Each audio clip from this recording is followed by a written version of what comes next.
Hello and welcome to episode 10 of Naturally Curious. My name is Clayton Law and my guest today is English professor Stephen Brown. How are you today? Do you really want to know? That we could spend the whole next hour just going over all of my imaginary illnesses, but probably. I'm still alive. It's Friday. I'm still alive. I'll take my pulse and I'll tell you in a minute. That's a great outlook in life. Yeah. Let's just start from close to the beginning. Did you always like English literature when you were young? What would I say about that? Did I like reading? Not nearly as much as any of my colleagues. I had real attention deficit syndrome. So the idea of sitting still for a long time working through a novel didn't really appeal to me. So I'd have to actually say, not really. Not at first. So what did you like then? Like science? What did I like? I liked baseball. What did I like about school? Not very much, because I was always in trouble.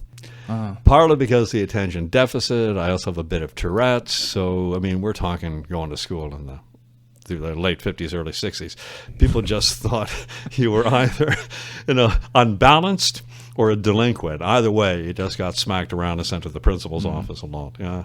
So, when you were a kid? Did you want to be like a baseball star or something? No, because I was completely non-athletic. I just like pretending to play baseball. Oh. Actually, I mean by pretending, getting out there on the field, I mean the worst baseball player on the field. So what did I think I would be? I don't know. My dad was a janitor when he worked. I never really thought much about the future. Mostly my family were hiding from the future. They were all, under the kitchen table, hoping nobody would knock at the door.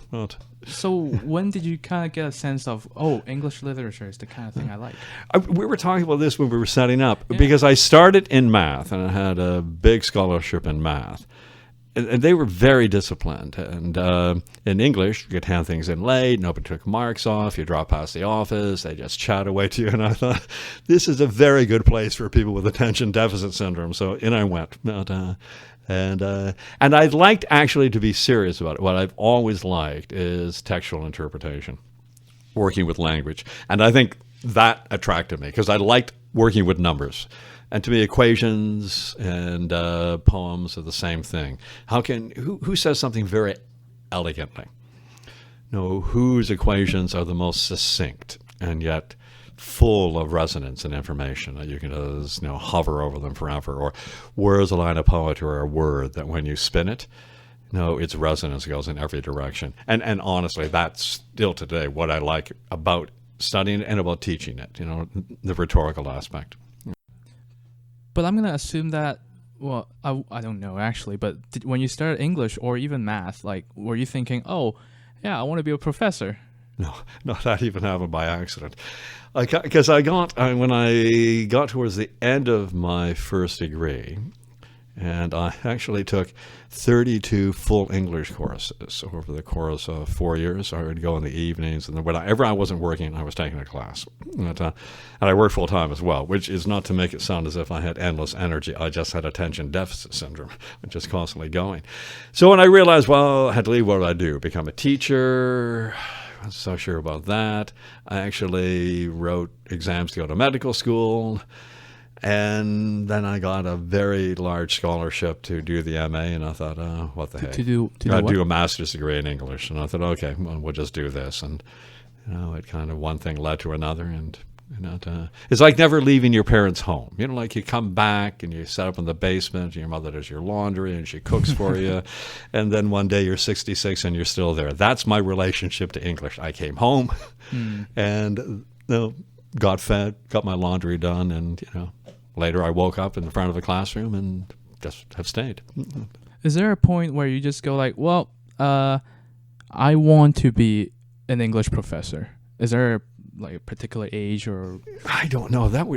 It worries me when I have students come up and tell me I want to be an English professor. It makes me think they've said to me, something like, I really want to spend the rest of my life with my arms tied behind my back staring at paint drying on a wall. I can't think why. Say, why would you do that? Have you thought of anything else? Let's jump out of an airplane together. Let's do anything but that.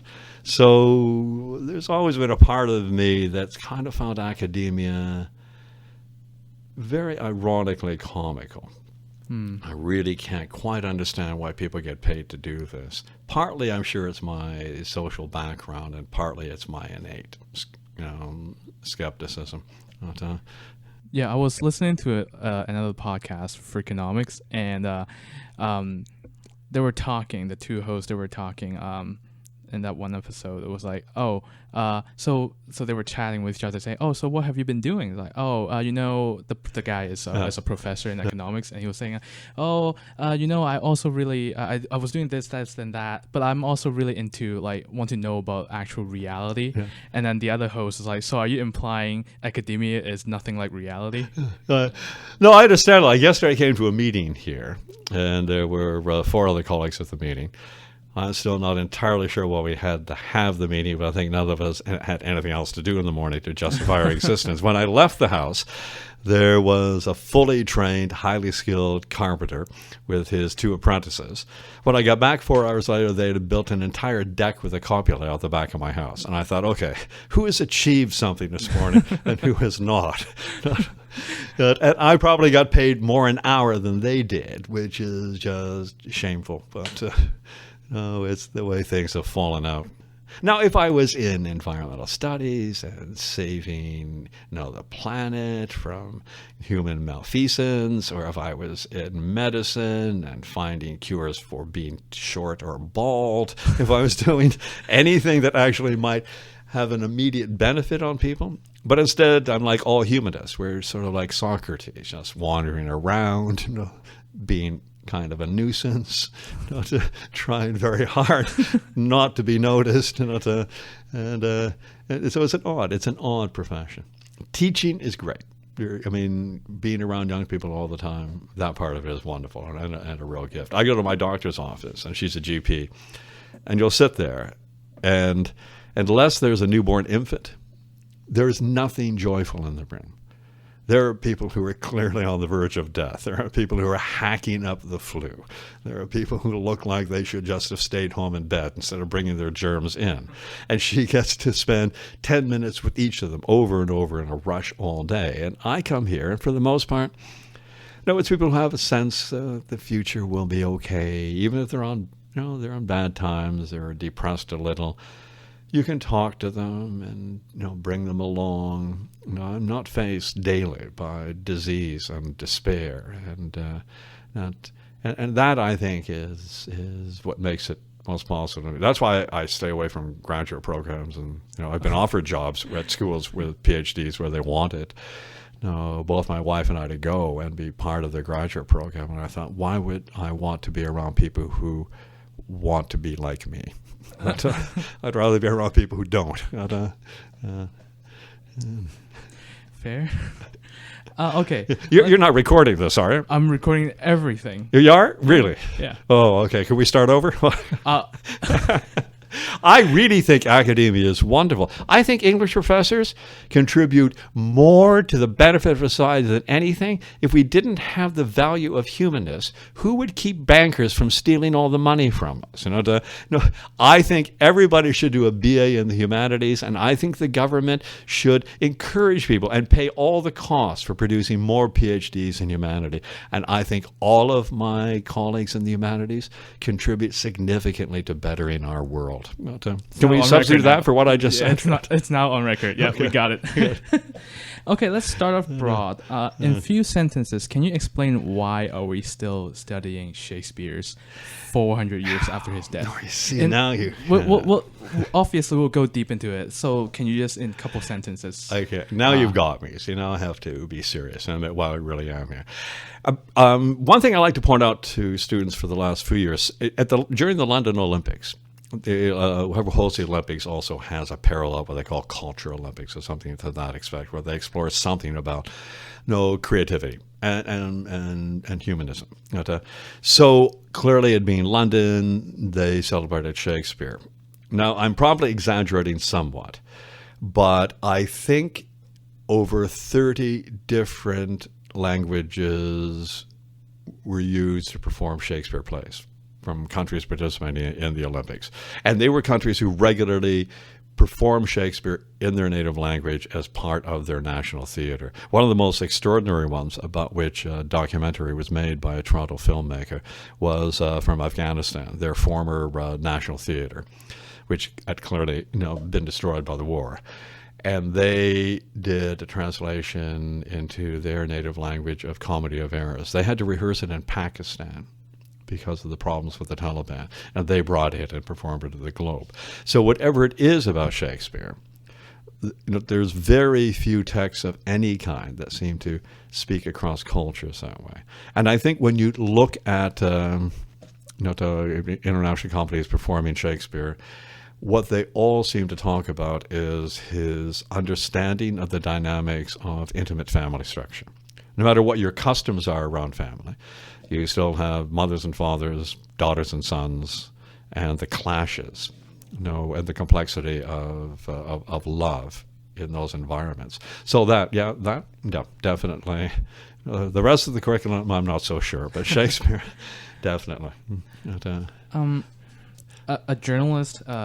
This journalist, author, and podcaster Malcolm Gladwell once said that in an interview, you think with your eyes and you feel with your ears.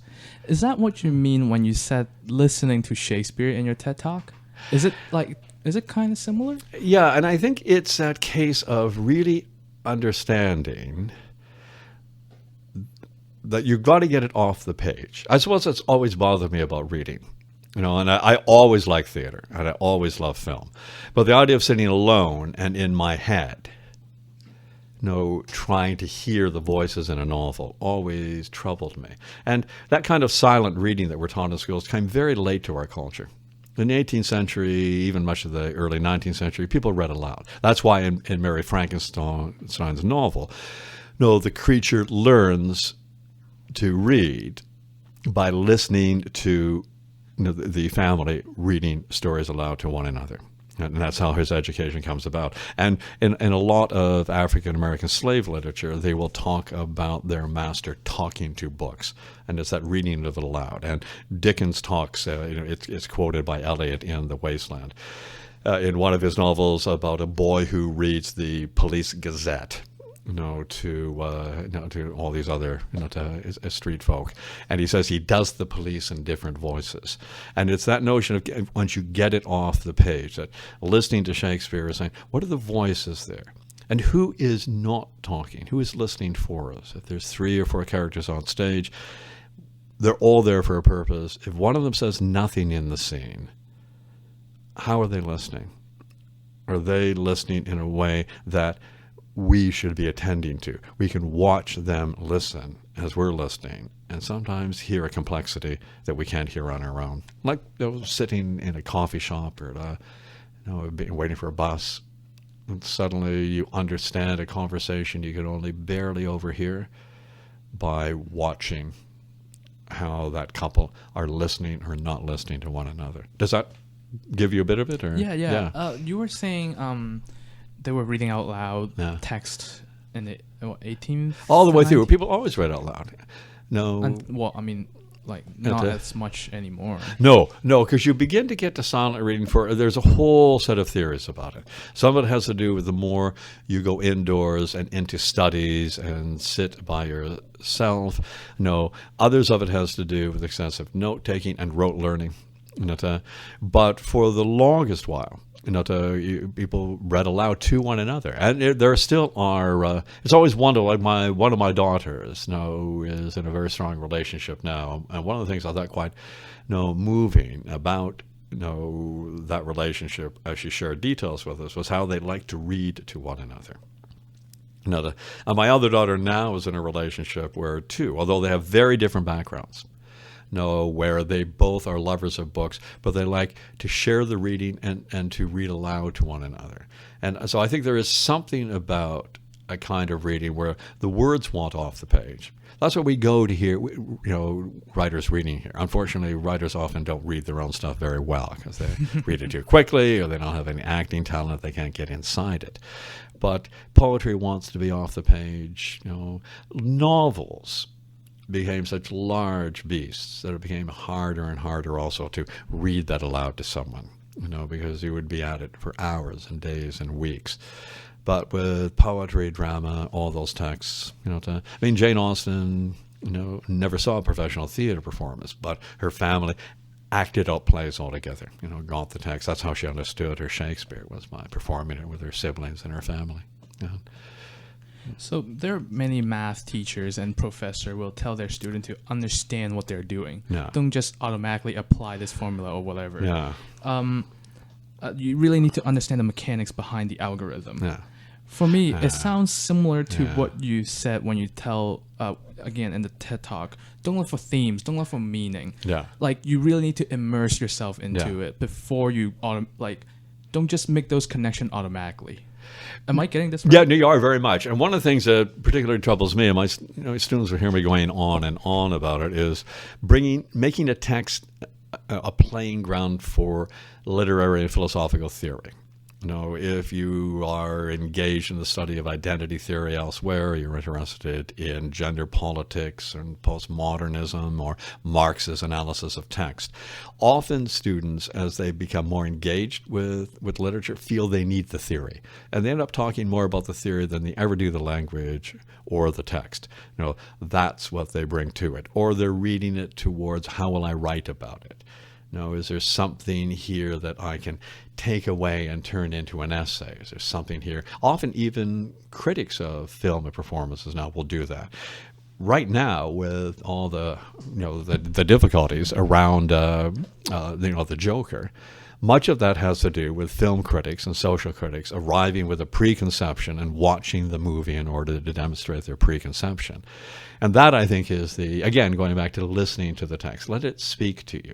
Understand its language. If there's words you haven't heard before or words you haven't heard used in that way, feel the music of that. Let it connect with moments in your own life where those words have been meaningful, or moments in your own life you've struggled with where suddenly you've got a pattern of words that help you to begin to understand. Those moments of self-discovery. But there's so much theory. Right now in the humanities, that becomes problematic. People are more interested in the language of their feminist approach than they are in the language of the text itself. More interested in their post-colonial deconstruction than in trying to understand the text. Always a problem with humanities. It's a very promiscuous discipline, English especially. So English is always borrowing from sociology, psychology, as if it is reluctant to stand on its own because it feels its own clothing isn't distinguished enough. So it looks for something in another discipline to intellectualize itself. But that's also just how high school teachers, like when we were in high school, I was taught to, look for these metaphor and themes and all that. Are there do you have any suggestion, concrete suggestion that are less abstract, for high school or how they should approach? One thing we've been talking about with Macbeth right now, me and my colleague Andrew Loeb are teaching together, and having a wonderful time with him, because he shares the same kind of understanding of how to go about teaching literature and teaching Shakespeare. We were looking at the opening of Macbeth. And students come out with a notion of the witches representing the supernatural, and they're the ones who tempt Macbeth and put all the notion of evil into his mind, and then his wife forces him to do it. If you listen to the witches' scenes, they're very comical. And in their second scene, it's full of fart jokes, and that's what they are. And if you miss those, you have missed something essential about how Shakespeare is representing these three weird sisters, as he calls them. They are not necessarily a threat in themselves. They're just perceived that way. And they actually never do anything. And in this one scene, the first witch says, the other day there was a woman, she was eating nuts, and I said to her, give me some. And she just munched and munched and munched and said, get lost, you old bitch. And then she said, I'm going to get her for that. Her husband is a sailor going to Aleppo, and I'm going to send winds there. I'm going to do all of this. And then the other one says, I'll give you a wind. and the third witch says, I'll give you a wind, and then the first witch says, and I've got the biggest wind of all. And they're fart jokes. Oh. They're each of them farting. They're each saying, here's some wind, here's some wind. And it has to be that.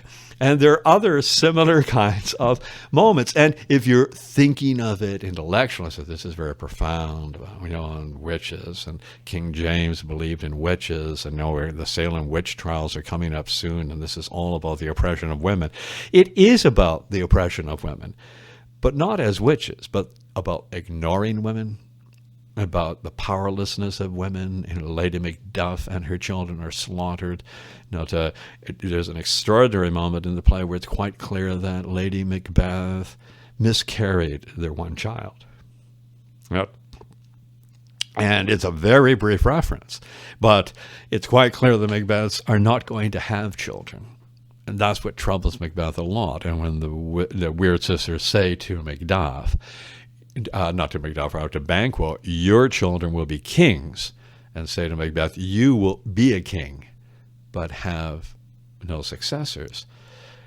It's not the supernatural. It's the crisis in families. Your wife lost your baby, and you'll never have another baby. And Edward Albee picks that up in Who's Afraid of Virginia Woolf. Academics miss that. Teachers in high school miss it. It's hard to talk about life, because then you have to reveal your own emotions. Teachers often don't want to do that, want to be vulnerable with their students, don't want to say, I don't know the answer, and don't want to say, this is about the mystery of sadness, or this is about the joy of humor. It's much easier to say, this is about post-colonialism, or can you collect all the metaphors of flowers in Act 2? That's easier to mark. The other is vocationally much more complex. So like the curriculum in high school just have something that's simpler. Like what can I try to come out of let's say I try to come out of high school without just looking at every single piece of text and be like, oh, that's metaphor, that's theme. Like, how can do you have any suggestion? Well, what do you want to get out of an education that involves literature? So you want to be able to read effectively and critically. You want to be able to listen critically so that if you're in an election or you're arguing with your spouse or your child is trying to persuade you to let them do something you didn't think you would ever let them do, how do you listen? How do you hear their voice? How do you know if maybe you should adjust yourself? So we need to learn to listen, be aware of language. We need to learn to speak with care so that we, as much as we ever can, are coming close to saying what we mean. And we need to be able to write clearly and read clearly. So those are skills of rhetoric. How do we as human beings use language the most effectively, both as agents of it and as receivers of it? And then you want to say, well, what literature helps you do that? I think having a curriculum in which says you have to do a certain number of texts in a certain period of time puts more emphasis on how can I guarantee you get X out of that text. How much time can you spend with one poem, with one short story, allowing it to settle in and be interesting for the students and allowing them to see the way in which they can disagree about it, the way in which you yourself as a teacher don't finally have an answer. One of the things I love about team teaching with people who you have a good relationship with, I teach with Hugh Hodges, a first year and fourth year, and with Andrew this year, a second year Shakespeare course. We can disagree with one another. And we can the following week change our minds, and I hope communicate to students. It's not that there's no answer. It's not that you can let it be whatever you want it to be. There are definitely less appropriate answers, but you're going to be constantly trying to discover, is there a better way of saying this? Did I say what I meant? Have I ever... do I understand what I feel about my parents? Have I ever been able to express that? I think the honest answer to both those questions is no. And one of the things you get in good literature is the exploration of that, exploration of characters struggling to express love and anger and all those complex things as honestly as possible. And it's not that they fail to do it. It's just that they don't fulfill the doing of it. So that's a difficult thing to do, is people would say, well, what's the learning outcome? I don't know. And curriculums now are all about learning outcomes. I mean, even in universities, you'll see that. Government wants to say, okay, we paid this money, the student was here, they spent grade 11 with you. Name the 3 things they should know so we can grade their success and then determine if you were an effective teacher.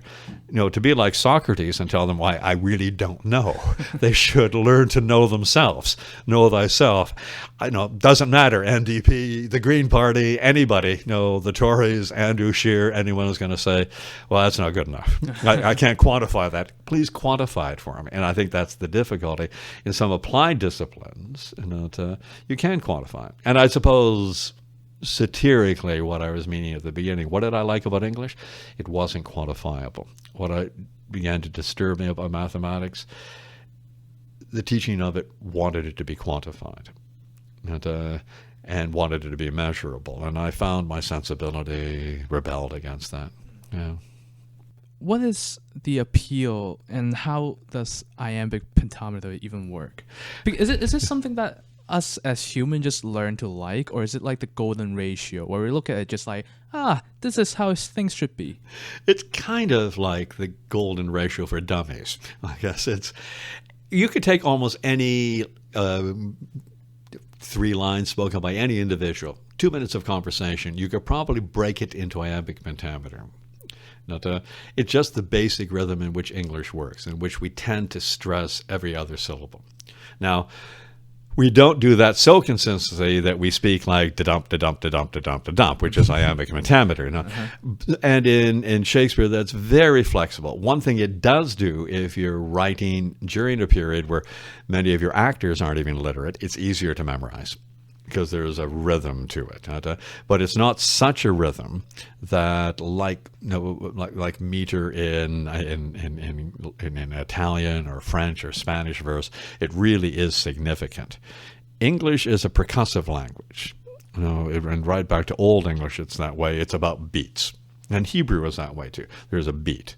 We stress this, we don't stress that, and the beat is recognizable, almost like drumming. So English is a kind of naturally marching language that way, and Iambic gives you that.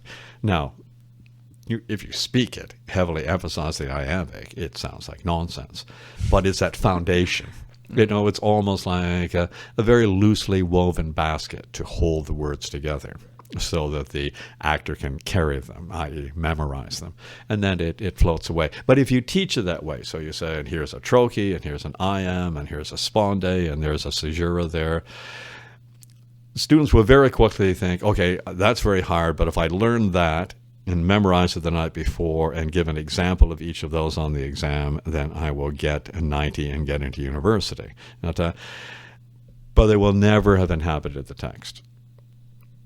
So I sometimes think you shouldn't even introduce that stuff until people have begun to have a love for the author and to appreciate it. And then they'll know the extent to which it is helpful or not, and they can decide on their own. Years ago, Paul Muldoon, the Irish poet, who's one of the greatest living English language poets, he holds the poetry chair at Princeton, and he came several times to Trent because his brother, Joe Muldoon, was an administrator here. And in one of his talks, after he'd read some poetry and talked about poetry, after he'd been chair of poetry at Oxford, someone in the audience asked him about meter.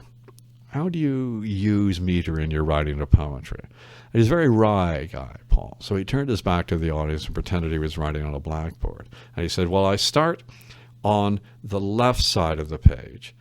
If I was Jewish and writing in Hebrew, I would start on the right side of the page.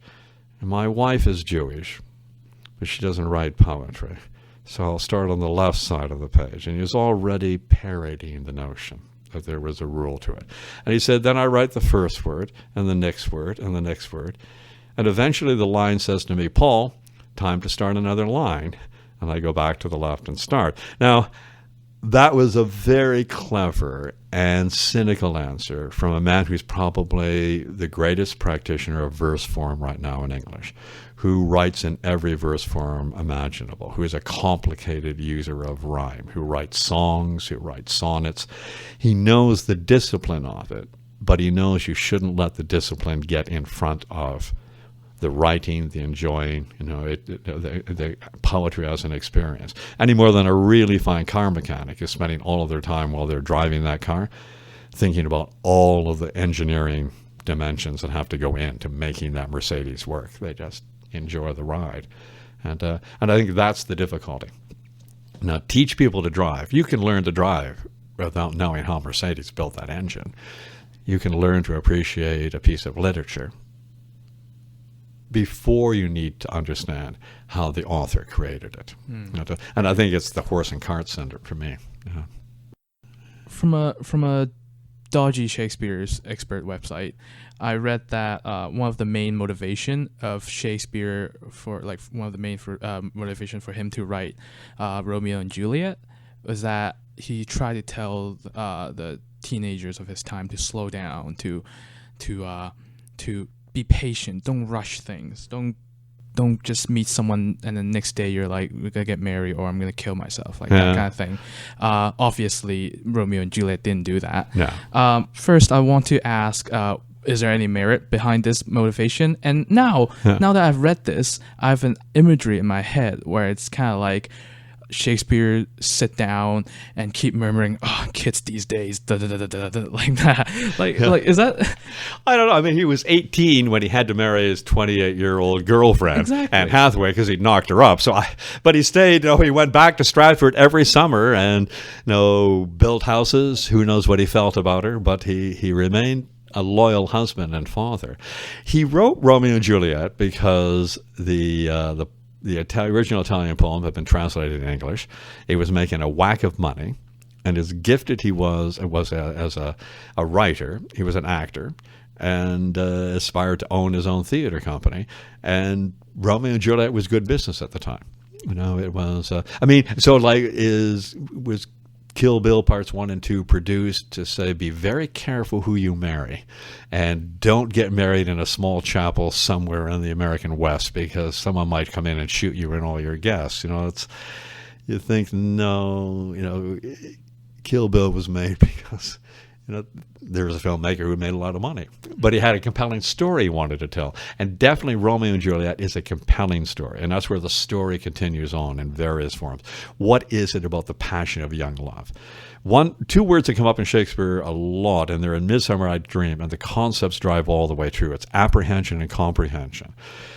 There are times in life where we can only apprehend what's going on around us, that essential meaning of the word. We're seized by something. Something takes hold of us. And we haven't time to comprehend it, to understand it. We just give in to the moment. And something I think about passionate love and young love speaks to that. And that's the theme of Romeo and Juliet, right? That you fall in love. Head over heels. You can't control yourself. You're just seized by it. It apprehends you. And there isn't time to comprehend it. And you won't listen if people around you to say, slow down, take time, think about your life. The madness of apprehension prevents that. In Midsummer Night's Dream, he says, lovers, madmen, and poets are all of imagination compact. They're all seized by something. The poet struggles to comprehend it, though. The madman can never, comprehend his fantasies because he's in the midst of them, nor can the lover in the moment of love comprehend it. And that's the struggle. What's interesting in Shakespeare is you take the young lovers like Romeo and Juliet or the lovers in Midsummer Night's Dream and contrast them with his older lovers. Kate and Petruchio and Taming of the Shrew, Antony and Cleopatra much later. And there's a really studied difference, particularly the good ones, the ones who understand the dangers of rushing headlong into anything. They're reluctant to let the apprehension seize them. So I think it's really that. He's really fascinated by when we lose control of ourselves and then how we get control back. Even an old man like King Lear when his anger and his disappointment and his unhappiness with the end of his life takes control of him. And he does a lot of irresponsible things. And then he has to get back that self-control later in the play, and you get an extraordinary moving moment where he understands what really mattered to him. Do you read any foreign literature, like let's say Spanish literature? I used to read a lot of Italian literature, and I really like Italian culture, but less now. I mostly now read poetry, and I belong to a number of organizations where you get lots of poetry by young authors from different backgrounds. I become more and more involved with poetry because you can linger over it for a long time. I've read novels less and less, in my older age, and poetry more and more. Yeah. Poetry probably deserve its own episode, but for me, I just never understood the genius behind poetry. Obviously, it's good because everyone around me said it's good. Yeah.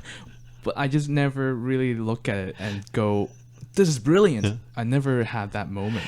Yeah, years ago when I was running Champlain, a very good colleague of mine at the time, Sean Kane, who's now retired, he was close friends with who were at that point some of Canada's leading poets.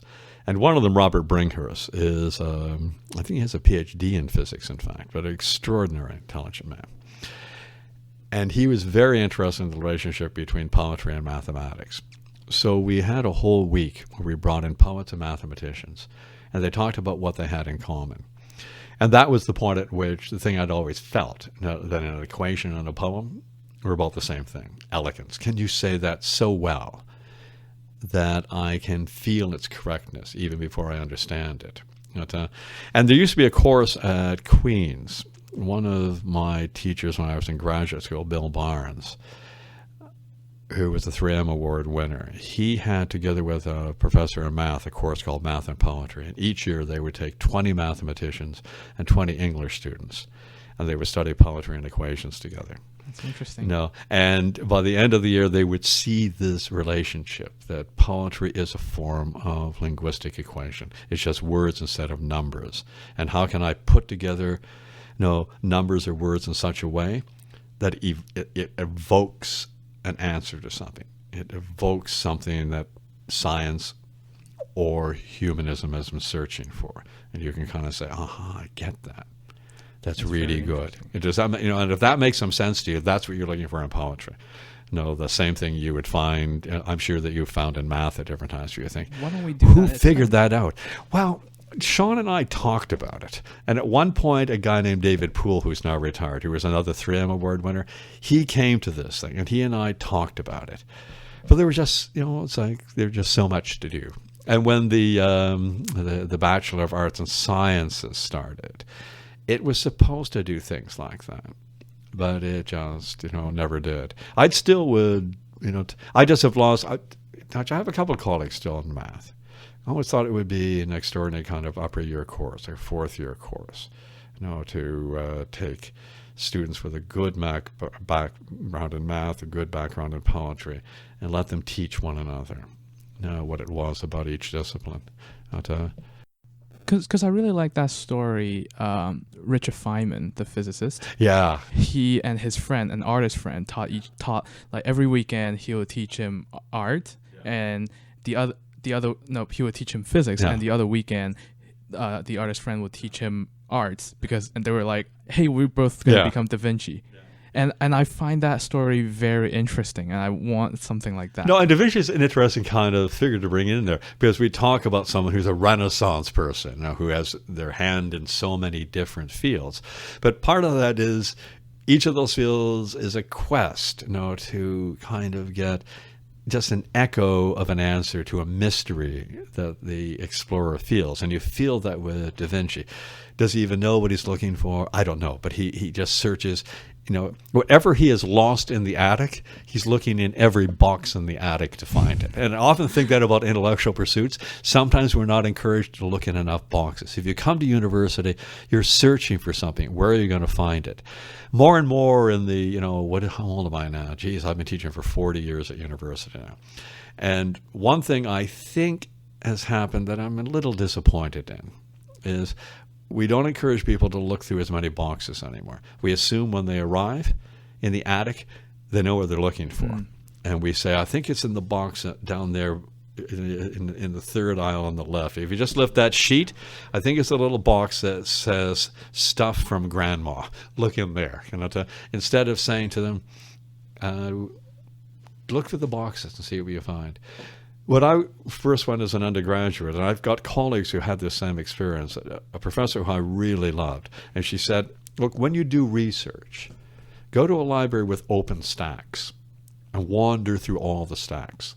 Don't just go look up the books that you think you need and get them off the shelf, but wander in the sociology section. Go to the fine arts section. Just look at the titles on the spines. Take down an interesting book and flip through it. Because she says you'll never know where you'll find the perspective on your subject that will surprise you in your reader. And that, I think, is, I don't know that we encourage that anymore. It's harder and harder now because we want virtual libraries. Our library got rid of a huge hundreds of thousands of volumes during the conversion. And lots of books are around a central warehouse facility. And when you order it, it'll come up from there to any university in Ontario. Other books just were gotten rid of. And the idea was, well, they're all online. You can find them at Gutenberg, or you can find them. But that's not the same. That means I would like to find that book by author X. So I'll punch her name into Gutenberg and it'll come up. When you have to wander through the stacks, not knowing what you're looking for, something will surprise you. Right. And that's the thing. If you come here saying, I want to get degree X and I take these courses because I'm going to go to medical school or I'm going to be an engineer, there's all kinds of boxes in the attic you never open. And a university is a repository of just a whole bunch of stuff that human beings thought were interesting over the years. Like I look at my house now and having emptied my father's house, and I think, where did all that stuff come from? And I think universities should be, they just, like museums and galleries, they just collect all this human stuff. And you've got to be able to search it. Now, maybe algorithms will allow us to find virtual attics where we can go through all the boxes. But no, I don't feel it yet. And there's nothing like, just having it in your hand or wandering into classrooms on subjects you've never thought of before. Another thing I was encouraged to do as an undergraduate was just go sit in on lectures in any discipline I wanted. They would just say, that first year course, it's so big. Even in physics, there's 150 people in the room. They won't notice an extra person. Half the majors won't turn up anyway. And I would do it a lot because I'd get bored a lot and my attention would wander. And I just, walk through the halls, go sit in a lecture hall and listen, and sometimes it'd be baffling. And if you're in the back row, you could slip out. Half the room was slipping out anyway. But sometimes you'd hear something, you'd think, well, that's really interesting. I could use that, and it's that kind of wandering curiosity, that we don't have time for. People say, you got to get on with it. Geez, you got to get your degree, go to university, get your degree, go to grad school, to find a career, buy a house, to start contributing to the economy. One of my favorite TV shows, The Newsroom, they did a little. The main character did a little comparison between Wikipedia and like actual encyclopedia, and it was saying like, well, you can't browse anything in Wikipedia. No, you can flip through encyclopedia and be like, hey, I can learn something about Wi-Fi. No, but in Wikipedia, you just need to know what you're looking for, right? No, exactly. That's exactly what I'm thinking about here. And one of the things I've worked on a lot in the last 10 years is the Encyclopedia Britannica. I spent a lot of time last year. It was the 250th anniversary of the publication of the first issue, the first part of the letter A. So I spent time in Scotland. That sounds comical. No, First part of letter A. It's really funny because they didn't really know what they were doing. And the French encyclopedia is massive, like it fills whole vaults. So these were Scots in Edinburgh. They were just trades guys. They were printers and paper makers, and they wanted to make money out of the encyclopedia. So they had a plan. And then it took them so long to finish the letter A, they had to make all the rest of the entries much shorter to get through it in 3 volumes. But when you flip through it, it's just fascinating. And I can remember as a kid, they used to, anybody in my generation will recall it, you used to get books in grocery stores for loyalty coupons. So if you shopped regularly and kept your receipts, there would be dictionaries, and there were always little encyclopedias you could collect, and you shop there regularly, you'd get volume 1 and all the way through.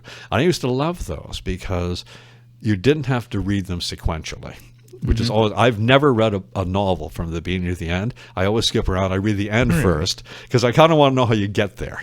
Like if I'm going to the zoo in Toronto, I figure, okay, I'm going to the zoo in Toronto. I'm more interested in the journey than the zoo. So what I loved about encyclopedias, there was none of that problem. You just skip around, open them anywhere. There's no continuity. There's no plot. Yeah, there's no, and yet in a way there is a plot. How can I bring all these things together? And I agree with that very much. There was who was it? His name's Ian Brown, who writes for the Globe and Mail, does things on CBC. He did a lovely piece in the Globe a couple of years ago on picking up an encyclopedia that a neighbor had left out on the lawn, those free book things, and taking it home and just realizing what you're talking about, browsing, free falling through ideas. Okay, so there's one specific piece of Spanish literature I want to talk about. Oh, okay. It's Don Quixote. Oh, okay, that's fine. That's good. I was waiting for the name one I didn't know. Don Quixote's, yeah. What about it? So for the listener who is not familiar with Don Quixote, basically this novel, unless you want to summarize it. You summarize it. Yeah, this novel is about an old man named Don Quixote. He reads a lot of chivalry and chivalry fantasy books. That's good. That's what chivalry is. It's fantasy, for sure. Yeah. Very well done. To a point where he himself wanted to be a knight and have a knightly quest. So he went ahead and with questing and caused a lot of trouble for others. Yeah. In the original, there's an overarching theme that the reality is often more interesting than fantasy, because in the like blindly chasing fantasy is just gonna make you miss the potential of reality. Because in Don Quixote, there's a second cast of very interesting characters, but he didn't care because it's not about knight quest. But in the modern adaptation of this novel, it seems like they have taken a spin on this and focused on Don Quixote being saying oh, he's a dream chaser in a ruthless world, in a cruel world, and he's sticking on his dream, which is 180 degree different from the original intention. Do you have any comment on this? On people interpret something completely different, not even just a little bit different, completely different than what the author has intended. Well, our notion of the hero really shifts.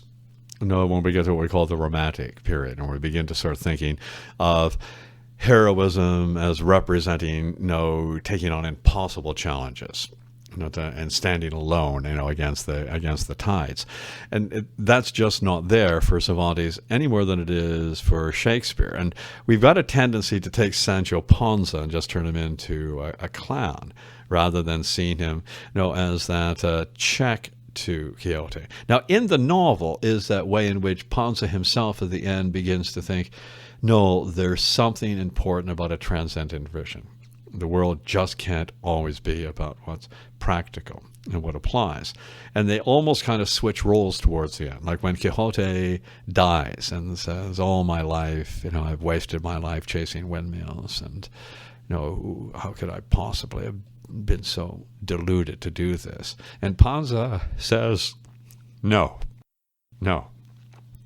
Panza, who all along has been turning to us and saying, can you believe this idiot? He thinks that's a beautiful, angelic damsel in distress. No, have you looked at that woman? Is there anything redeeming about her? And there's that way in which Panza's realism kind of is offset by Quixote's idealism. No, and it's not that, they're both sides of the same coin, or that thing we say, well, you would never appreciate the good in life unless you know the bad. That's cliched bullshit, But there is a way in which, the novel struggles with, those two aspects of humanness. Can I go on all my life, believing in a better world? Am I deluding myself by looking on the misery of the world around me and saying, no, this isn't bad. We can make something of this. Am I deluded to say life is beautiful when I'm living in the middle of a disaster? And Sancho Panza is saying, this is a disaster. This is a disaster. And there is a balance between the two, but what makes the disaster bearable is maybe the other. And it's storytelling. Because the thing about Quixote that's quite extraordinary, when the second part comes out, it's been so popular, it gets pirated everywhere. People are printing the book and writing false second halves and stealing Cervantes' money. And Cervantes, like Shakespeare, liked money. And people are stealing his book. There's no copyright laws then to protect him. So in that second volume, there's a scene, I don't know if you remember, where Quixote gets into a printing house and attacks it. And he sees... I didn't actually read the second volume. Oh, he sees his story there. And he says, this isn't me. This is false. Someone is spreading lies. And it's Cervantes' way of saying, if you got that other edition, it's not the real thing. It's a ripoff. That's what I heard too. It's a ripoff. Yeah. This is the real artifact. The other is fake. This is the real thing. And passing it back and forth, and it speaks to the moment. It's quite extraordinary. The same thing happens, like Anthony Burgess, when he writes Clockwork Orange. The character Alex in it, that weird book that is such a dark piece of dystopian futurism, this world of violence and government domination, where Alex has this gang of violent hoodlums. But when Alex breaks into the house at the crucial point where a writer lives, and they violently assault the writer's wife, and then they beat him so severely he ends up an invalid, Alex looks at his typewriter. For all it's futuristic, he can't imagine a computer. And he pulls a piece of paper out of the author's typewriter. And he reads it. It says, A Clockwork Orange. What a stupid title for a book. And it's harkening back to that kind of meta-narrative moment in Quixote, where Quixote says, Don Quixote Part 2. I am Part 2. What are you talking about? But I am the true and only Christ. Who are these pretenders? And you've got the same kind of thing. And it's a lovely kind of echo, because in this dark dystopian novel, Burgess wants us to remember Quixote. And in a really disturbing way, he's saying, Alex, the violent young man, has the potential to be a Quixote. Why are Quixote and Alex the similar figure? Is it just irony? And I think not, because Alex is full of imagination. He can see other worlds. And it's only because of the corruptness of the world he's living in that his vision isn't translatable. I think there's something of that in Cervantes. There's something in my world now where we don't think we need these visionaries. And Burgess is saying there's something in our world now where we have corrupted so much that our visionaries commit acts of violence rather than acts of wonder. But it's that self-referential moment is extraordinary. And it's so modern and postmodern and contemporary, the character who is reading his own book, and it's those things that you get. It's those things that make unusual books. Yeah, that's what makes the novel Don Quixote so extraordinary. You think, wow, here's somebody who seems to have seen through time as a writer. Which is one of the things I think is there in Shakespeare. That thing we call timelessness, is there for both of them. If you liked that novel at all, you should read Laurence Stern's Tristam Shandy. I'll look into that. Completely chaotic. Yeah. I was trying to segue from that question to Nick's, but it didn't work, so I'm just going to ask you what the question is supposed to be. Yeah. Do you think that the book belongs to the reader or the author? Because my original question is it's like, the interpretation is completely different from what it used to the original intent. Do you have any comment on that? I'll give you a quick to smart aleck answer to that. Number one, who bought the book? or stole the book. The reader, so it belongs to you. No, the writer, she got her money. Our guy would got her money. So why is she trying to tell me how I should be reading The Handmaid's Tale? It's mine now. I'll do what I want. And so I think it always does. In every way. And that's one of the ways in which even religious books, there's always that struggle finally in institutional style religions, whether it's Judaism, Islam, or Christianity. Does God's word only belong in the utterance of the voice of the priest or the imam? Or can I speak it? Why can't I? If it's written for me, why can't the book belong to me? Right. And in all faiths, there are points where there are groups in the faith that say, I don't need a priest. Let me read the book. Yeah, I can interpret it myself. Let me read it myself. Yeah. So, well, I do agree that like people can have their own interpretation. But let's say it's a scientific research. Yeah. Then I don't want people to have their own interpretation. Like if a biology research paper said that this kind of bacteria doubles in 5 hours, there's no other way to interpret it. No. But like, where is the line then? Like, what about newspaper? Yeah. Well, you throw a newspaper out anyway. So it's the kind of thing. And newspapers are a lot every day. They say, "Oh, sorry, we changed the story today. Yeah, we got that wrong." Because one of the things about a great thing about a newspaper is that's what I love about. Because I love newspapers, and they don't appear at all anywhere in the world. A true newspaper, you don't get any of them until the 17th century in Holland, and then in English-speaking countries. And that's when you're living in a world where what do I need to know today about my world, and how much do things cost? There's never been a newspaper, that did not need advertising to survive. They're kind of wedded together, those. So newspapers are odd kinds of elements, and they change a lot. Newspapers are always retracting things, saying, "Oh, sorry, we got that wrong. We spelled the name wrong." So there's a way in which newspapers are just useful things. I mean, it used to be when you were done with a newspaper, you kept it for toilet paper because it was no good the next day. Finding complete runs of old newspapers is almost impossible because people just threw them out. And paper was expensive, so people would collect the paper, mulch it. Originally it was all made out of linen.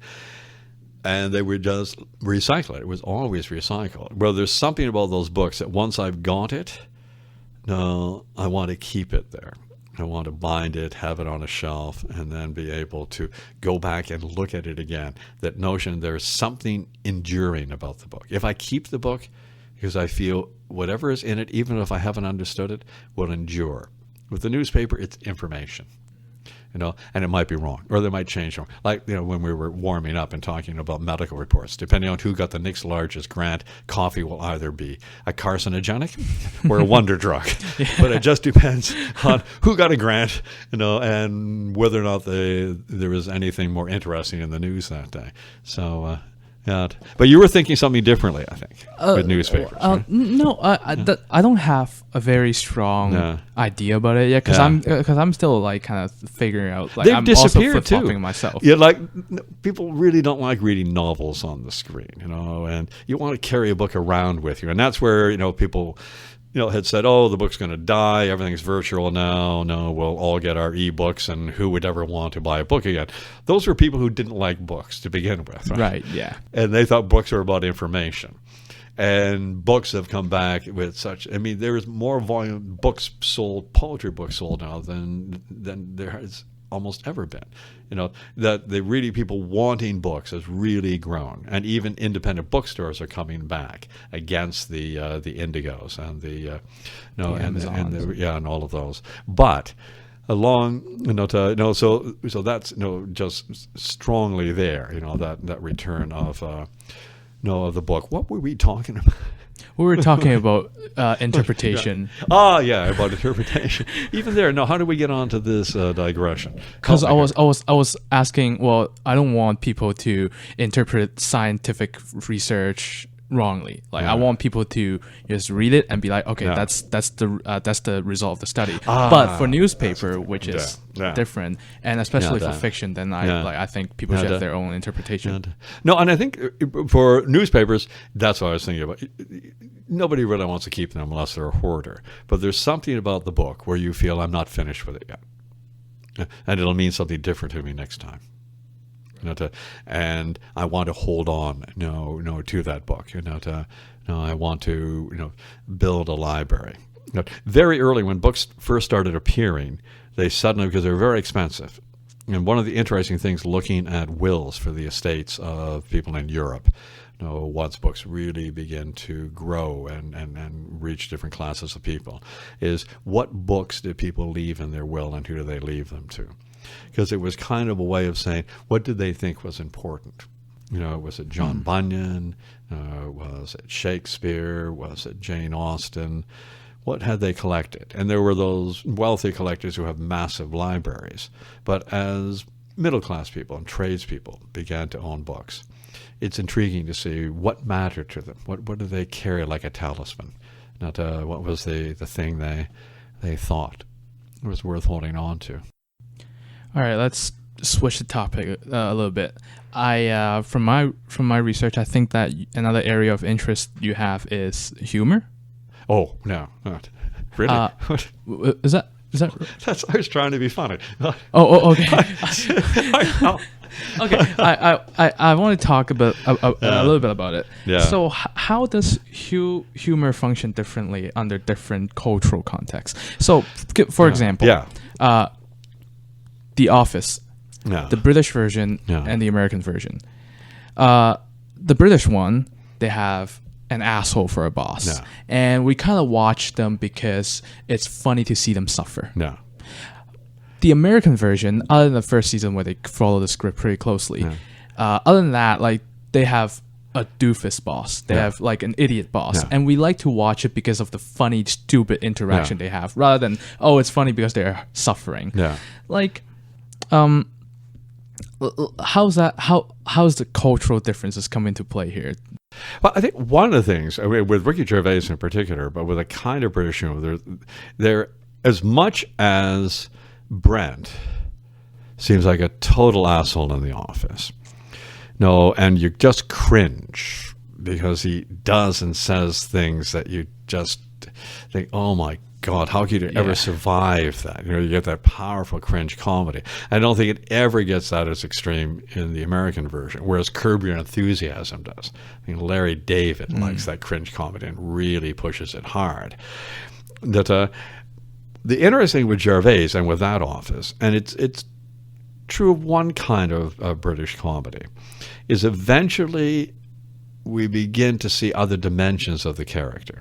Now, The Office in the United States went on and on and on, and then it just finished. They just had to tie it up the same way, The Big Bang went on and on and on, and then you just sort of felt people had to get married and it just go away, and then we'll start all over with young Sheldon, as if the first series wasn't enough of a waste of time, but find yet another way to.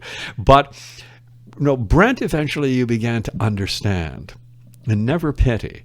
And in the final episode, he gets his own back. On the area supervisor, I guess actually I tell him to f*** off, and and you get the sense that this individual who kept embarrassing himself and who we made us cringe and who we were so happy not to be was always aware of what people thought of him. He was never, and it makes you feel slightly guilty then as a viewer. Where you think, I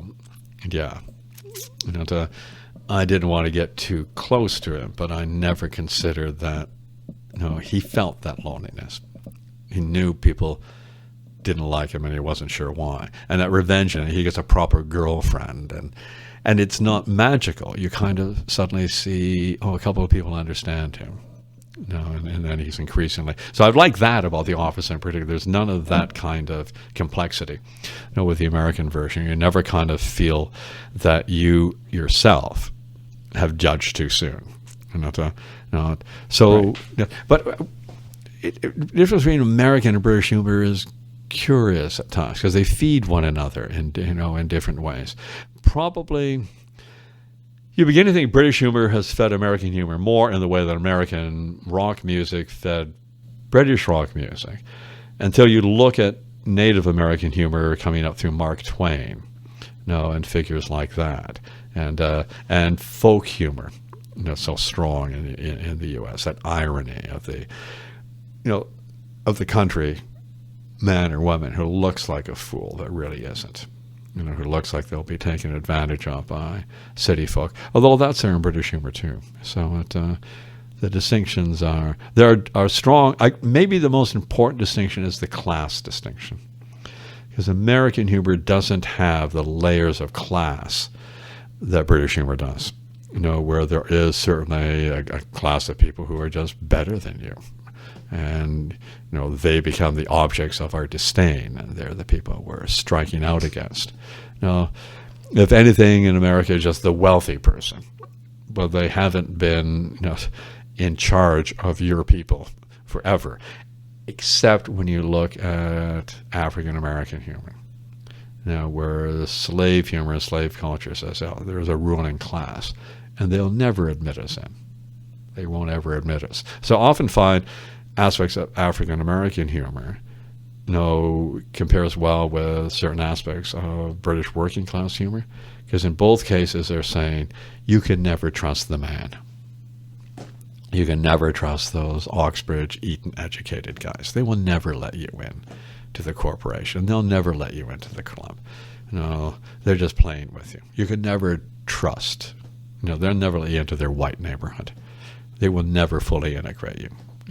You will always be black to them. I think on both sides of the Atlantic there are groups of people who, and a type of humor that gets quite rough, that just says, no, there's a divide here. And on one side are the rich, privileged people. On the other side are the blackened people, the people who have been trodden down. And there you get interesting kinds of similarities. And what kind of humor do you follow? What do you like yourself? I don't know. Do you follow a lot of stand-up, or because that's a really interesting genre, stand-up, really, and there's nothing like it in history. It's so different. I watched a bit. I watch a bit, but I always have a problem with I find watching TV shows very exhausting. It's just a lot of effort to watch a lot of it. So anything longer than 2 hours, I really gotta all right, I'm spending tonight to watch this that. So sometimes I watch clip of it. But recently, I recent favorite comedy funny stuff is Rick and Morty for me. Oh, it is? Rick and Morty is so funny for me. You know what? I don't know that. I should tell me something about it, because that's not something I've watched. Well, Rick and Morty is it's so not clever. Yeah. There's a joke, right, saying you need to be, how smart you have to be to understand a hidden joke behind it. It's there's nothing of that. It's just fart jokes, and then there are character development to a point. It's just you can see Morty as a character who in the beginning didn't speak up because that's just who he is. And then at the end of season 3, the latest season, he's so much more dominant. And it's funny to see the dynamic changing between Rick, who was the grandfather, who was the dominant one, to less, or still dominant. And for me, and it's just so funny, and the jokes and just the continuity, because they have they set up a joke for 2 episodes before it actually happened, and it's just all these things. I find it really, really funny, and it's just when I watch comedy stuff, it's just I just want to relax, and I just want to watch things that don't make me need to think about how funny it is. Yeah, no, I understand that a lot. I mean, there's that. There's a show that's in a second season now, a BBC show called Derry Girls, that a lot of my students watch, because you get all the stuff. The international things are broken out because they're on Netflix. You can download them. And what I'd like is a comedy that looks like it's completely removed from your reality. No, where you're just completely laughing, removed from your reality. You're just laughing at it, and you can recognize it enough. And then suddenly, it gets absorbed by the real. Extraordinary thing about Derry Girls, it's set in Londonderry during the Troubles. So there'll be all sorts of absurd things going on with these girls and their male English cousin attending this Catholic girls' school. And then suddenly the problems of the Irish resistance will come in. And the Protestant IRA struggles, and the bombings, and the soldiers. And it's not that it silences the comedy, but it suddenly enriches it. It's not you feel, people needed the comedy to get through the darkness. You kind of suddenly realize, the comedy was never an escape to begin with. The comedy was a part of it all. I've been thinking lately about kinds of comedy, which is what you're talking about, that are kind of finite. They're enclosed, and they're entertaining, and they're wonderful, and, at the end, the wagons are circled around the comedy. And there's another kind of sort of infinite or open-ended, where you suddenly begin to realize that the laughter actually is not excluding your world, but drawing it in. And the second is the one I've always found, the most engaging. Although, while I say that, I think of 100 examples of the first one that I really enjoyed too. Comedy is a very complicated thing. Yeah. Okay. So there are apps out there who help people to fall asleep. So sometimes they play white noise, they play some relaxing music. There's a version where they have somebody who have nice voice to read out boring text. Usually it's traveling journal. Yeah. So it'll be text like this person is going through the Mongolian grass field, and then the text is like, I'm on this trainee train going through this grassy grass, and you got some sheeps over there, like that. And when I learned of this, I was like, this is how I was when I was in high school. Yeah. I hated it. I hated those so many adjectives. Yeah. Just I don't care, and I got so impatient with it. Do you have any? Do you have comment on this? I really liked it a lot because I've noticed about so many adjectives. Because it's a style of writing they used to encourage you to do early in your education. Descriptive writing, where you'd use as many words as you could, to say nothing, as opposed to the other. How that's what I meant about elegance in equations and poetry. How few words does it take to say something lasting? Impactful per word. Get it down. How can you pack? And with extraordinary equations, you think, oh my God, just unpacking that, you can fill the whole room. And then you can put it all back together in that equation. It all fits back in. Unlike so many things you take out of their box. And I think literature needs to do that, and culture needs to do that. If it's too busy to no purpose, it does bore you. That app I really like. Did you watch The Simpsons? A little bit, not that much. There's a famous episode, if you think of it right away, where Homer goes to a sushi restaurant, and what's the fish? If it's improperly cut, it poisons you and you die. Yeah, what's it called? I can't think. We know what we're talking about. Yeah, we know what we're talking about. Yeah. So he's eating everything. He eats the whole damn menu. And then he says, I want that. And the waiter says, oh, no. Yeah. He says, I want that. So they go back to tell the sushi chef, except the sushi chef is out having a smoke or something. So I don't know, the dishwasher or something prepares it for him. So it's improperly cut. And they run out and say, oh, no, don't eat that. But then it's too late because it's Homer. So he's told he's just going to die. So he goes around with his bucket list. Pufferfish. Yeah, is it that? I don't know. But at any rate, he goes around. I think it does puff up, whatever. But anyways, he goes around, does all of his bucket lists, and it's all crazy stuff. At the end of it, he comes back, and he's sitting in his chair, waiting to die. So he decides maybe he should read the Bible. So he listens to Larry King reading the Bible. He gets to the Old Testament stuff, which is just a list of names of people who had died, and Egad begat Ugad, begat Ingad, began No God, began What God, began A God. There's that, and there's that Larry King voice, and he falls asleep drooling to it. Well, so that's what it made me think. And the wonderful, but he wakes up. This is the type of comedy that happens seldom in The Simpsons, because The Simpsons is very close. It really doesn't shake your world the way South Park does. But this one was quite powerful because he wakes up, and he's not dead. And all the promises he made when he thought he would die about changing his lifestyle, the first thing you see him doing is sitting in front of the television, wasting his time again, drinking beer and eating pork rinds. And it was a wonderful kind of way of saying, you don't change. Mm-hmm. You don't change. And that's okay. That's okay. But you're not going to change. But the Larry King reading Deuteronomy is great. You should just punch it in. Say Homer dies and listen to Larry King reading the Bible. That'll put you to sleep anytime. I'll look it up.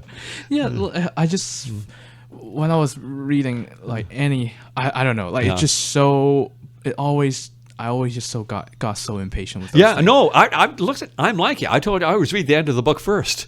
I look at a novel this size. My wife works through it carefully. She would never think of even skipping a chapter. I mentioned it to my students, and they just, How do you? they don't believe me, and I'm just impatient too. I'm thinking, geez, you're going to take 1,000 pages to get the end. I want to make sure it's worthwhile. So then it's like if I'm supposed to be excited on Christmas morning at the gift you gave me, I want to unwrap it first. And find out, do I have to fake being excited or am I going to be excited? Then I'll wrap it up and put it back under the tree. And then I know where I'm going. That's how I feel about reading. Is this ending worth getting to? Right. And if it is, I'll go. Because what I want to enjoy is how you get there. And if there's too many adjectives, I'm going to be really angry at you. But if it's if the ending is exciting, probably they know how to get there. I've always felt it's the best way to decide whether or not this book is worth reading. Read the last chapter. All right. I go back. Just I don't know if this advice do you for think? everyone. Do you think if my wife, when she met me, had known I was going to look like this 35 years later, do you think she would have married me? Probably not, if she had any taste at all. So that's what I'm saying. If I am a novel, my wife should have looked at the last chapter, and then she would have put it back on the shelf and picked another book. That's my analogy. Right. Okay. So, like earlier, you've mentioned that you never was really good at reading. Yeah. Like reading. I was good at it. I just found it boring. So is the act of reading important? Like what value can you extract that is solely that you can only get in reading that you can't get in something like audiobook? I don't know what there is except for tactility. Because you figure, how are you receiving language? So if you're leaving saying in an audio way, there's certain voices. There's a reason why, radio voices usually sound the way they do. How are you receiving the words? So my sense is there something about the tactility of pages that matters? It may for me be more about reading with your hands than with your eyes. So holding the book, not turning the pages, being able to put it in your pocket or not, being able to return it to a shelf in your library, knowing where it fits in. The physicality of reading, I think, matters a lot. So am I going to get this message, lying down comfortably, on my favorite sofa or, in a lawn chair out in my backyard?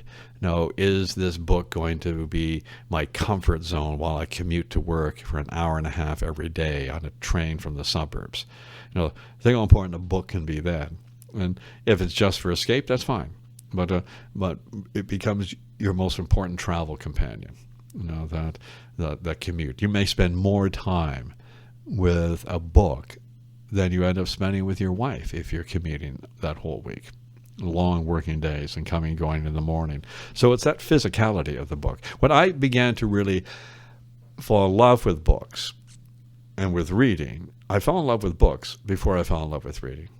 Early on, I couldn't see the point. I'd rather ride my bike. I'd rather go outside and be physical. But once I began to appreciate the book as a physical thing, I immediately became a collector of books. And to this day, I have a massive library. And I just love to take down books and look at them and touch them. And in my own library, look and know I will never probably read that book again, but I would never give it away. No, because it belongs on the shelf beside those other books. If I took that book down and donated it at the library or decided, I need space, maybe the books beside it would be lonely.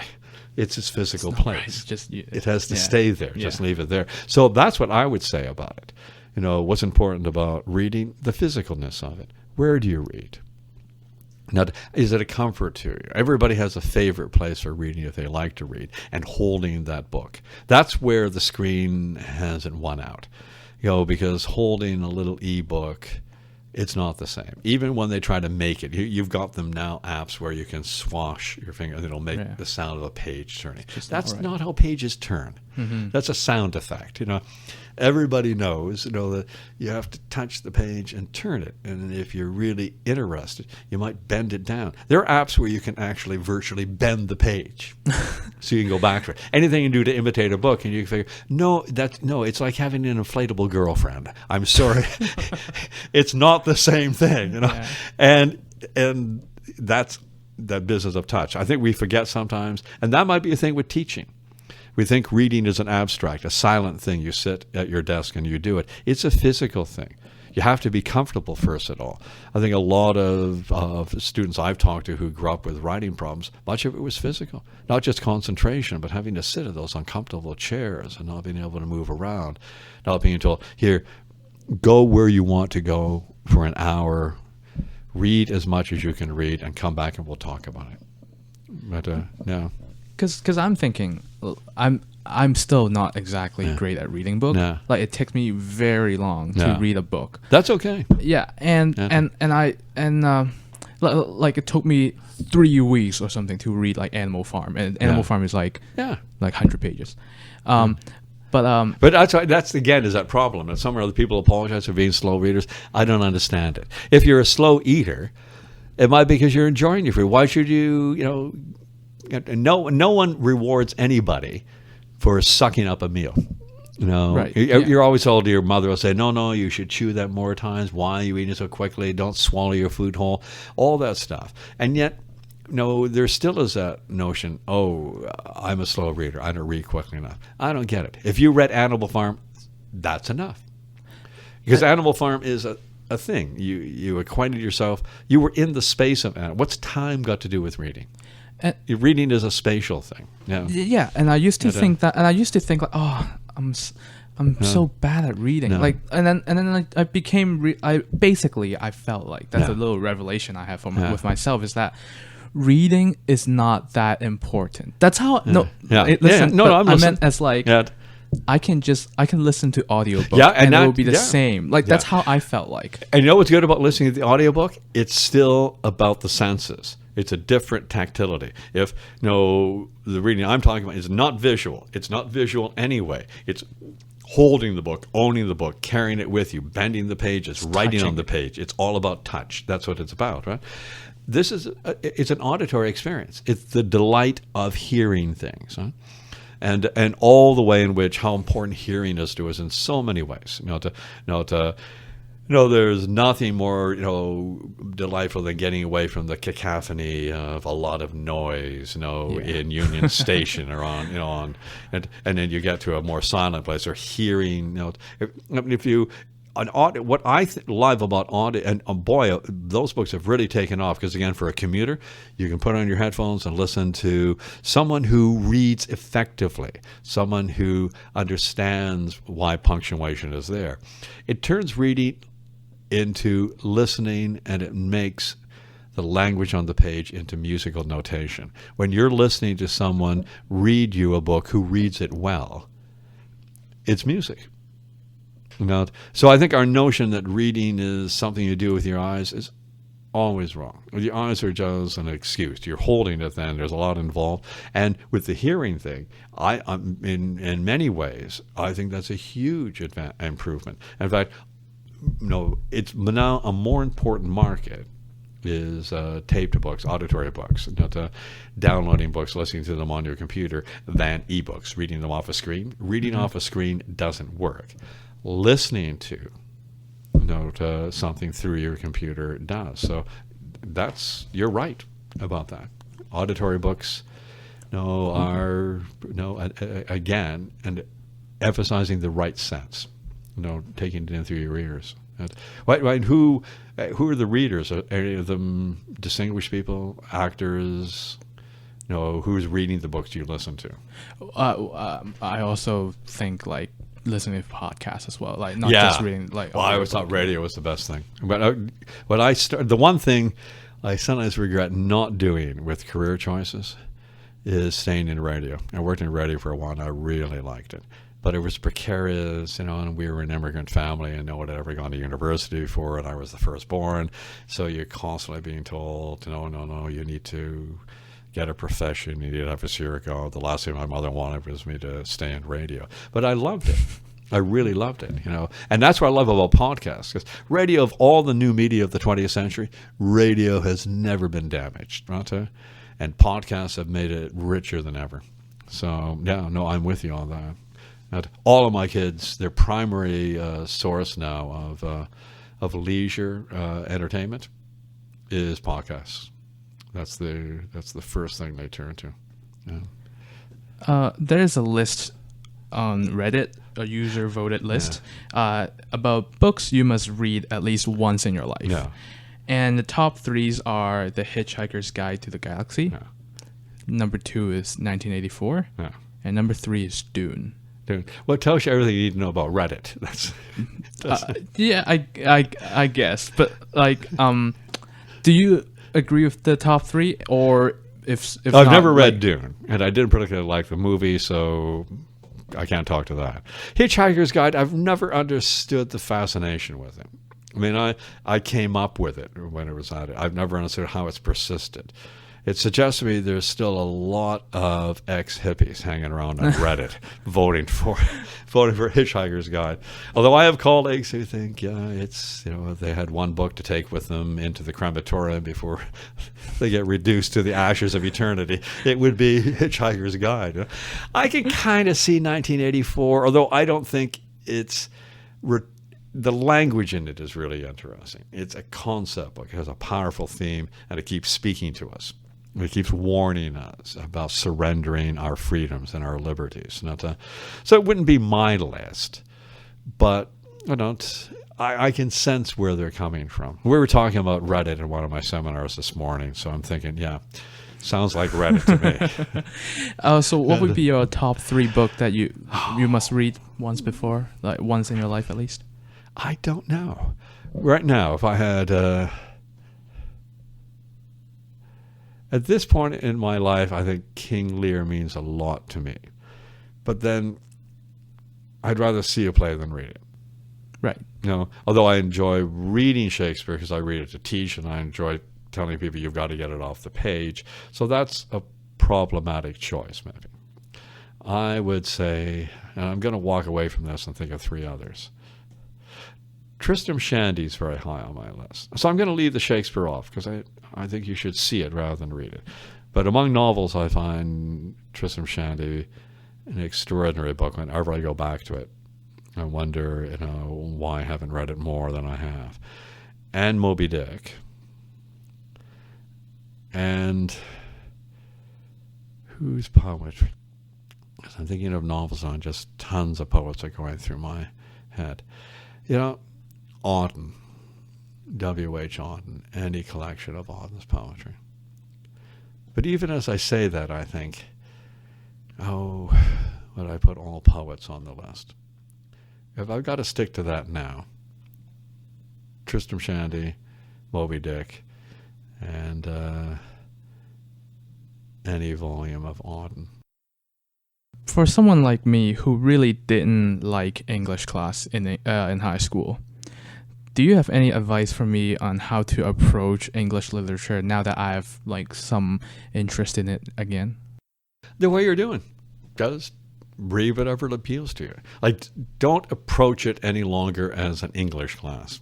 That's unfortunately how it's been taught, because we divide things into discipline. Listen to books. Stay with podcasts. Go where, if there's people whose advice you enjoy, they suggest something they've been reading, go off and read it, listen to it. But I wouldn't say, you've got to read certain books. That's why even that 3 books, kind of part of me wants to resist it, because as soon as you're done, it sounds prescriptive and pretentious, and it's like you're beginning to make up the 10 Commandments again. You kind of say, well, I don't know. We were listening to a George Carlin thing in class the other day on religion, where he's trying to reduce the 10 Commandments. It comes out with just 2 commonsensical things, like don't betray your partner. That's not nice. If you're sharing your intimate life with somebody, Don't screw around on them, and try not to kill anybody. and the rest of me kind of rubs out. Yeah. And I think there's a similar kind of thing with, follow your best instincts. Trust yourself. You're a grown-up now. You know how to behave. You don't need the 10 Commandments. If you need the 10 Commandments, you probably should be locked up in an institution somewhere. You don't know that you shouldn't steal people's stuff. You shouldn't kill people. Like if the only things, if we the only thing between, should know that stuff. If the only thing between you and breaking the law is the law. Yeah, exactly. And that was his point. You should have been in that seminar. We had a lot of trouble getting some of those students to understand that he wasn't mocking religion in particular. He wasn't being sacrilegious. He was kind of saying, if you grew up and you're an adult now, you should kind of know how to behave. If you survived adolescence, my God, if you survived adolescence, you know the rules. Yeah. Just live by it. And I feel the same way. You survived your English classes. Just follow your instincts. It's browse around in bookstores and libraries, and certainly on the internet. Podcasts, I think, are a really good guide. And there's so extraordinary podcasts now where, intelligent but also commonsensical people, will talk to you about what they're reading, and discuss it in accessible ways, not crush it with jargon and theory and ideological positioning. Just tell you why. They've reread Paradise Lost and they hadn't read it since they were in university, and boy, did it matter to them. Then that's just immerse, stay in the culture, immerse the way you are. I mean, you finished 1994. What are you thinking of doing? Or was it Animal Farm or not? Animal Farm. Animal Farm. What are you thinking of next? And then I read another novel. Yeah, I read a novel. That was like some 300 something page, and I actually got it done quicker because I borrowed it from a friend, so I need to finish reading it. Yeah. Well, that's interesting. So there was a moral imperative that said, I have to give this back to my friend, so I should. Yeah. Very good. Do you return Tupperware? I always think that's a crucial part. I don't ever get Tupperware from anybody. Well, I'm an age. You're not old enough yet. If people give you food to take away in containers of any kind. Oh, do you return them? No, I bring my own container. You bring? Oh, very good. Yeah, like when I go to dinner at my grandmother's. So I'll bring my own Tupperware. Yeah, that's what my kids have to start doing.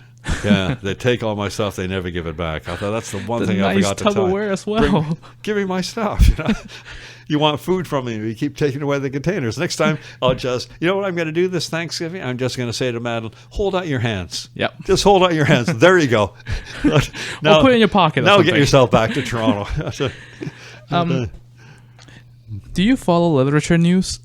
Like Nobel Prize, No. They don't matter. No, I don't. I can't be bothered because I don't like kind of rewards, and I just don't like this whole business. Give people prizes. There's far too many of them. I don't even like teaching awards. Like, what does that mean? And I feel I can say that because sometimes people say because they've never won anything. So I've won some stuff, and I figure meaningless. Just meaningless. There was a big editing project I worked on for years, and we won a major international award. And I think, so what? So what? If it. So I don't know, and because all of them are political in some way, all of them exclude others. So not. I mean, the only thing I know, and most of the people who win Nobel Prizes, I don't know who they are, and I've never read their stuff. So.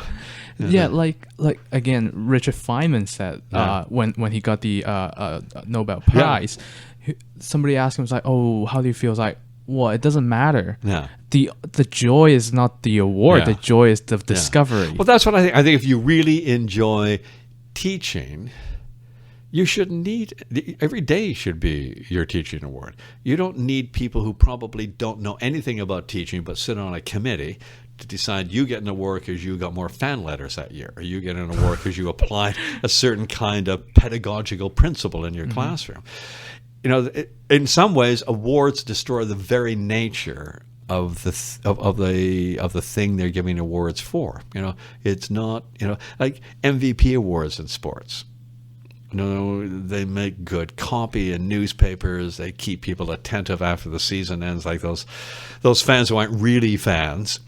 will stay following the sport till they find out who wins the league's MVP award. And they generate debate, that kind of award. People think, that's ridiculous. No, she was not the MVP at all. They stimulate controversy. Other awards just stimulate envy, dissatisfaction, and unhappiness.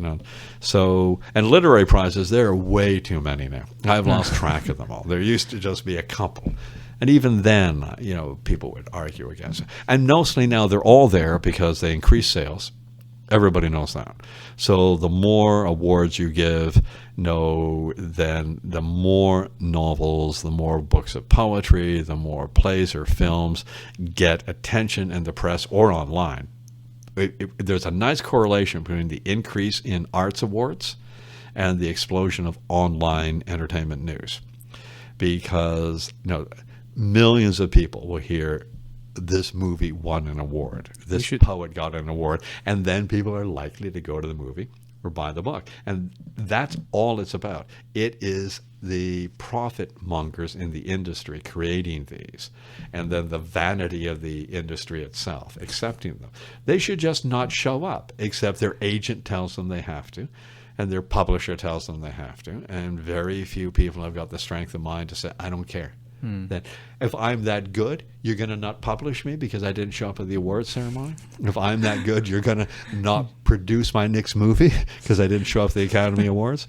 So I don't know. I have a real trouble about awarding things. There was another great Simpsons episode about that, where everybody at the nuclear plant he works for with Mr. Burns, they've all got awards except him. So they create a new award called, it's the Award for Excellence in the Field of Excellence. And it goes to the whatever little uranium bar is that produces the fuel. I can't remember. It gets the award and not Homer, And it's that wonderful way of saying, what is the stuff we give awards for? Excellence in what? Well, what's excellence? And how are you judging it? Why are we doing it? So that's how and I was quite happy last year when the Nobel Prize had all that Me Too trouble.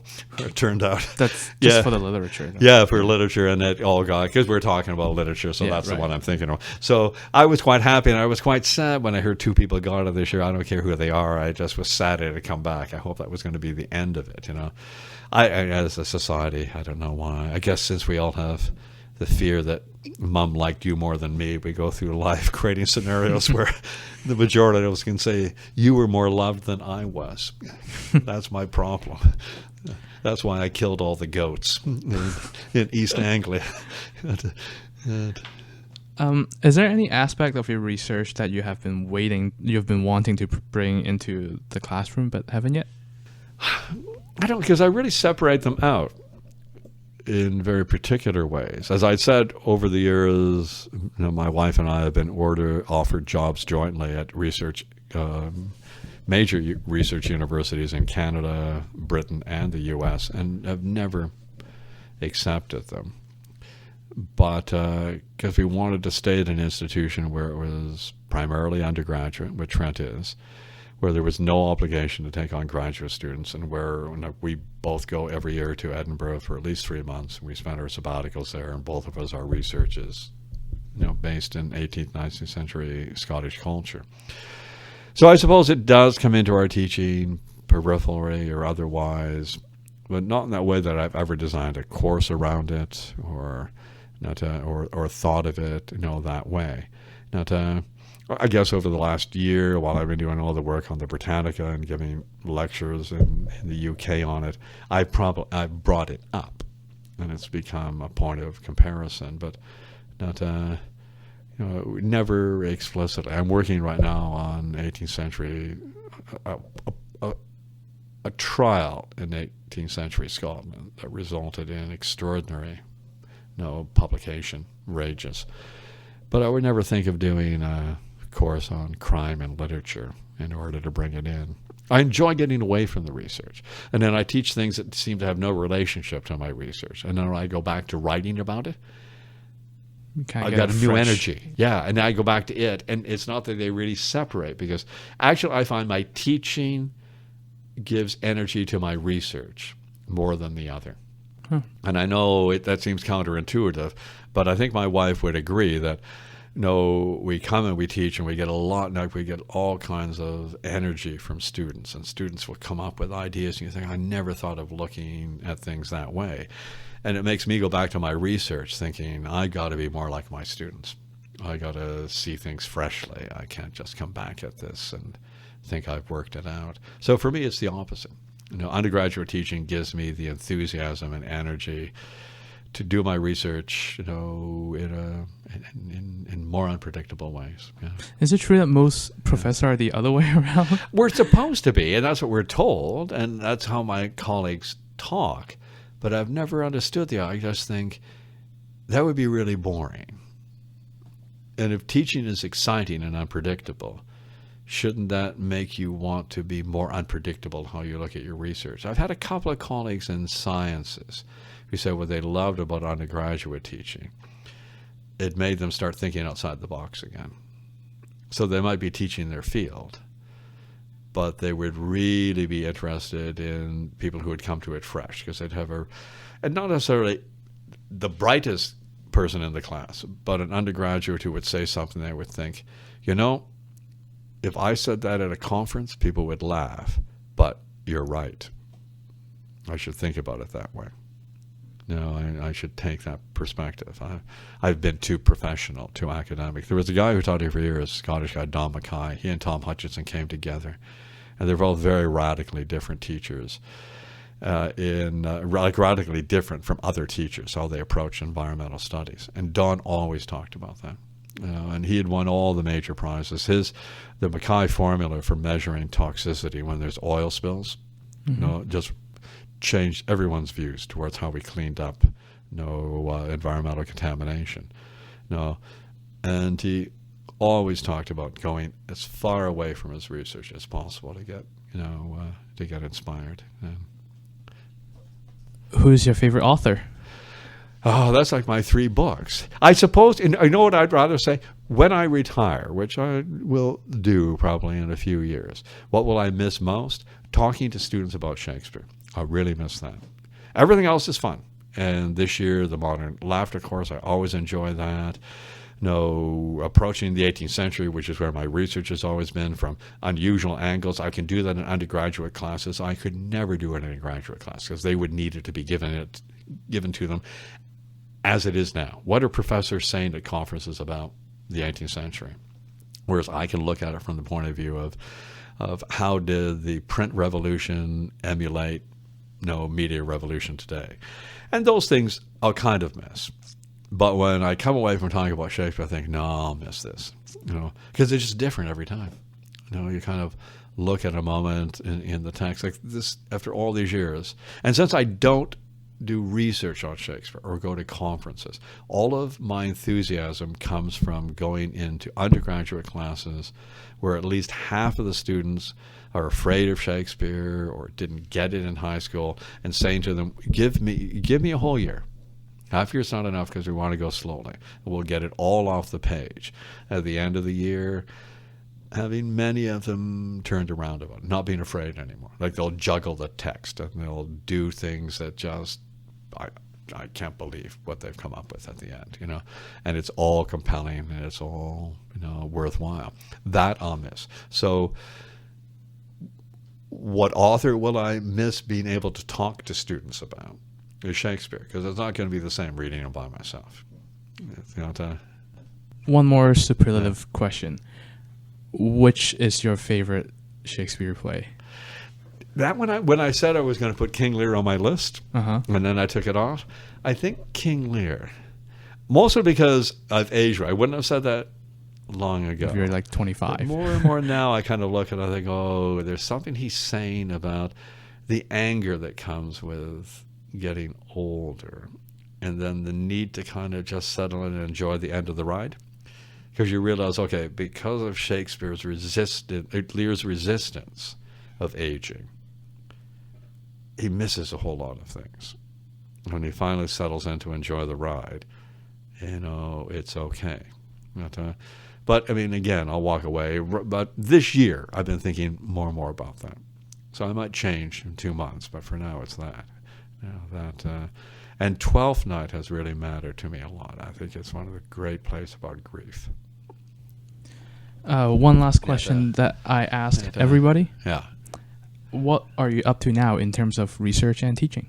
Well, with research right now, as much as I can next week, I'm going to be writing about the trial of Deacon Brodie. If you ever go to Edinburgh, that's the most famous of all the very infamous criminals associated with Edinburgh and its dark streets over the year. The writer Ian Rankin, that and an earlier book by James Hall called Confessions of a Justified Sinner. Those are the two things that inspired him the most. And Robert Louis Stevenson, that's where Dr. Jekyll and Mr. Hyde come from. But no one had ever looked at the publications around the trial, and they're fascinating. I've been looking at transcripts from the trial, so that I've got to write up right now and think about where I would send it. It's been a real joy, that. And where my teaching is going, I want to do a 4th-year course before I retire, looking at 3 great love stories, and just spending the whole term on that. And I've got an idea of which ones I want to look at, but we'll see. But even as I say that, I think I'm bored with that idea already. Yeah, no, I won't be doing that. But, I'll maybe you should teach the Shakespeare as much as I can. Maybe you should start an award for a 4th-year course or something. Just do award. Yeah, because you seem to love awards so much. Yeah, that's good. Yeah. No. So I don't know where my teaching is going. One thing I'm doing this year, I've got 8 really enthusiastic 4th-year students. One of them's 3rd year, but she's a wannabe 4th year. And we're taking 12th night and trying to turn it into a 75-minute kind of musical performance. So we're going to spend this whole term dramaturging it, breaking it down, adapting it. And then in the 2nd term, they'll put together this production. So it's a real challenge. We've got to fall back so that if we really don't think we can put on 3-night performance without embarrassing ourselves, we'll just do a rehearsed table read with the music and everything else. But that I'm looking forward to, because it's going to be entirely driven by the 8 of them. I'll give them a lot of guidance. I have no idea where they'll end up. So the success and the surprise of it is going to entirely belong to them. And that's the kind of stuff I like. Yeah, that's right now. That's where my teaching is going, just to see what these 8 students can do a 12th night, and make it short enough that you might actually come and enjoy it. Yeah. So I think that about does it for this episode. Thank you, Stephen. Yeah.